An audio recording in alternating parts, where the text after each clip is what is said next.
Police વિસ્તારના ચાઉશાળા એક મહિલાના મર્ડરનો બનાવ બનેલો છે. ગઈકાલે 13મી તારીખના રોજ આ બનાવ બનેલો છે. બનાવની હકીકત વાત કરીએ તો શુક્રીબેન કાસુભાઈ પાલવા એમનું મર્ડર એમના જ સાવકા દીકરા ભગુ રૂપે ભગવાન કાસુભાઈ પાલવા દ્વારા કરવામાં આવ્યું છે. જો કારણ જોવા જઈએ તો ભગુભાઈ કાસુભાઈ પાલવા એ લાંબા સમયથી કોવિડ ટાઈમ પછીથી બેકાર ફરી રહ્યો છે. ઘરમાં કોઈ પણ પ્રકારનું આર્થિક એની મદદ હોતી નથી. એના કારણે વારંવાર એને એની પત્ની સાથે, એની સગીમાં અને એની સાવકીમાં સાથે ઝઘડા થતા હોય છે.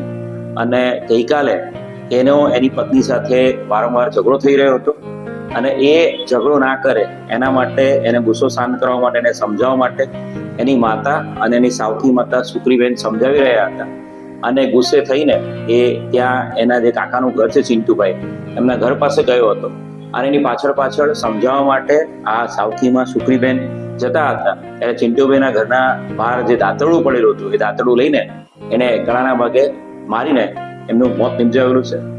બનાવ બનતાની સાથે જ વિસ્તારમાં આઉટપોસ્ટના જે જમાદાર હતા એ પેટ્રોલિંગમાં હતા અને તાત્કાલિક બનાવવાળા સ્થળે પહોંચી ગયા હતા અને આરોપી ભાગી જાય પહેલા જ આરોપીને પકડી પાડ્યો હતો અને સાથે સાથે બનાવમાં જે વપરાયેલ હથિયાર છે દાંતરડું એને પણ કબજે કરવામાં આવ્યું છે.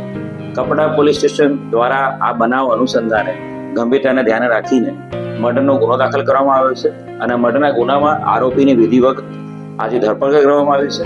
અને બનાવની અંદર તમામ જે પુરાવાઓ છે, બનાવમાં વપરાયેલ હથિયાર અને અન્ય તમામ સાયન્ટિફિક તમામ પુરાવાઓ એકઠા કરીને સમય મર્યાદામાં એનું ચાર્જશીટ કરવામાં આવશે.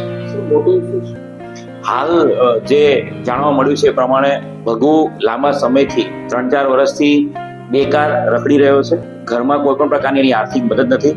પત્ની એના કારણે કંટાળી ગઈ છે અને વારંવાર ઘરમાં આ બાબતે ઝઘડા થતા હતા કેમ કે ઘરમાં આવક માટેનું કોઈ પણ પ્રકારનું આવક અર્જન એ કરી નહોતો રહ્યો અને ગઈકાલે પણ એના કારણે જ એ લોકોનો ઝઘડાની શરૂઆત થઈ હતી.